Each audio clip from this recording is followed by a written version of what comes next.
So a few months ago I was thinking, when was the last time you sat down to have a cup of coffee without doing something else? Being there in the moment, relaxing, and not occupying your mind with clutter on your phone. So in other words, monotasking. Just think about it. So when was the last time that you monotasked and just relaxed? Because so many of us are using our phones every day, social media every day. So I thought to myself, I decided, what are the health implications of this? There must be some kind of health implications. So I've done the research. Now the good news is that quite recently, UK scientists at the Imperial College London published a fascinating study all about the use of social media on teenagers' mental health. Now the study was very large and it was done on 10,000 UK teenagers for a period of 2 years. And the social media platforms included things like WhatsApp, Instagram, Facebook, and Snapchat. So I'm going to give you a quick summary of the results, but if you're really interested in reading more about this study, I will leave a link to it in the description below for you.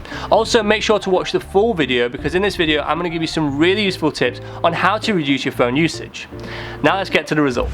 So, in the study, high social media use was defined as checking it more than 3 times a day. Okay, just a quick pause there because you're probably thinking 3 times a day, high social media use? You must be wrong. Well, I am correct. I'm not lying. This is the actual study. But I know, for example, myself, I'm using my phone more than 20 times a day. So the study looked at how social media is stopping you from doing what's good for your mental health. So for example, how it's stopping you from sleeping enough, how it's stopping you from doing enough physical activity, as well as the effects of being bullied online.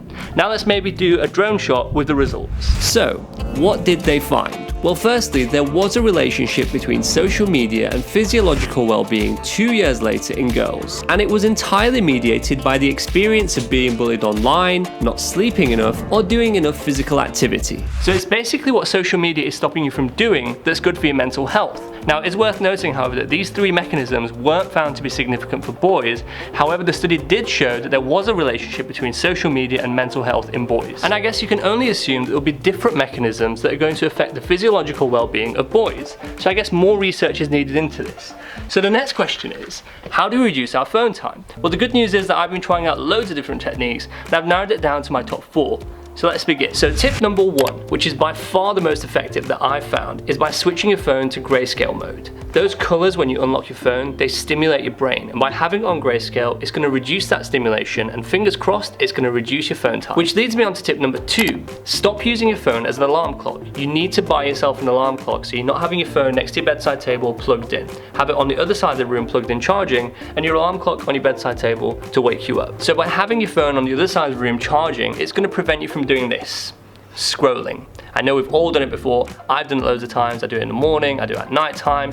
You end up scrolling for hours. So have it on the other side of the room charging, have an alarm clock there to wake you up, and I promise you it will make a massive difference. Tip number 3. It's quite easy and it's also effective. It's all about turning off notifications and only leaving it on for important texts and phone calls. Which leads me on to tip number 4, which is probably one of the most difficult to get used to, and it's all about when you leave the house, if you can, leave without your phone. Now I know it's scary, it is very scary to begin with, but practice makes perfect. Now obviously only do it when it's convenient, but I promise you once you get used to it, that urge to constantly check your phone, it fades away. And it makes a massive difference doing this. I really hope my tips help you in this week's video, and if you've got any of your own tips, please leave a comment below because I'd love to read it, and I'm sure everyone else watching this video will find it helpful too.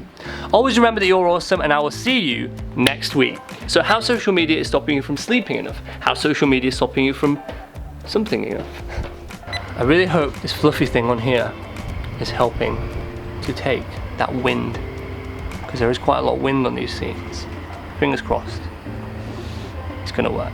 Hey guys, thanks for watching this week's video. Make sure to click that like, follow, or subscribe button now to stay up to date with new weekly videos.